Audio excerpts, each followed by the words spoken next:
Charlie's overarching passion was his Christianity and his devotion to his God.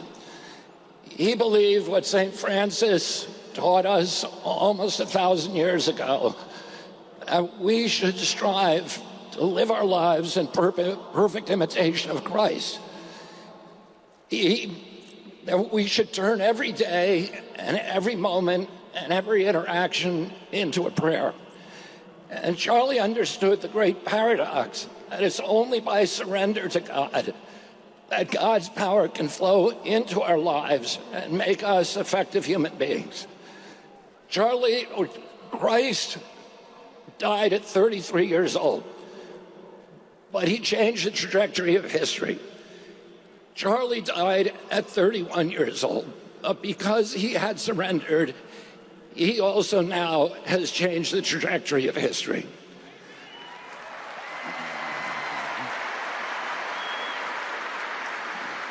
Charlie's other passion was free speech.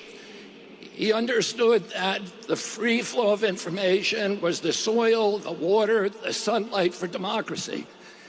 He understood democracy's great advantage was that our policies were formed by ideas that had triumphed in a marketplace of debate and conversation. He thought that conversation was the only way to heal our country. And this was particularly important during a technological age when we are all hooked into social algorithms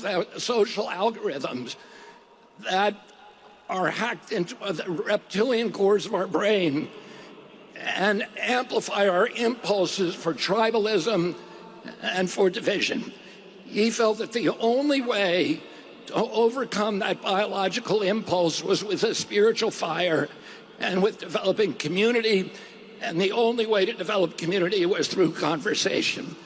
And so he always gave the biggest microphone to the people who were most passionately aligned against him, because he believed that we need to talk to each other and that we needed to be able to say what we mean without saying it mean.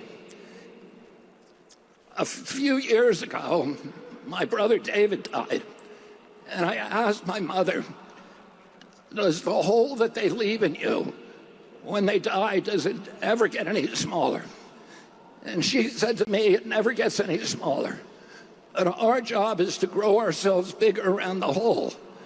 And we do that by taking the best qualities, the best, most admirable character traits of the person that died and integrate them with restraint, with discipline, with practice into our own character. And in doing that, we make ourselves larger and the whole gets proportionally smaller.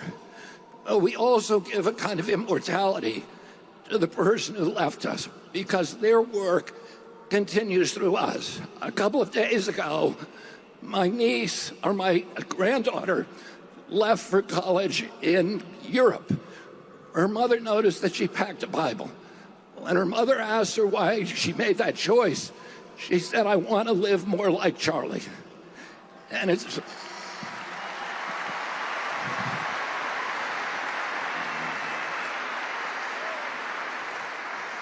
In one of my first conversations with Charlie in July of 2021, we were talking about the risks that all of us take when we challenge entrenched interest, the physical risk.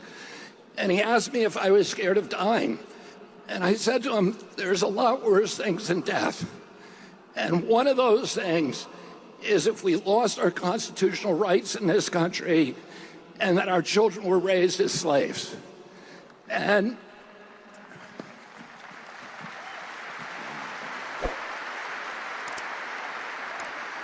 I said to Charlie, I said, sometimes the best consolation we can hope for is that we get to die with our boots on.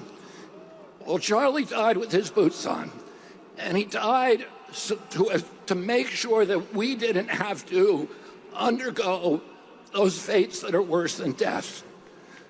Oh, let's remember Charlie.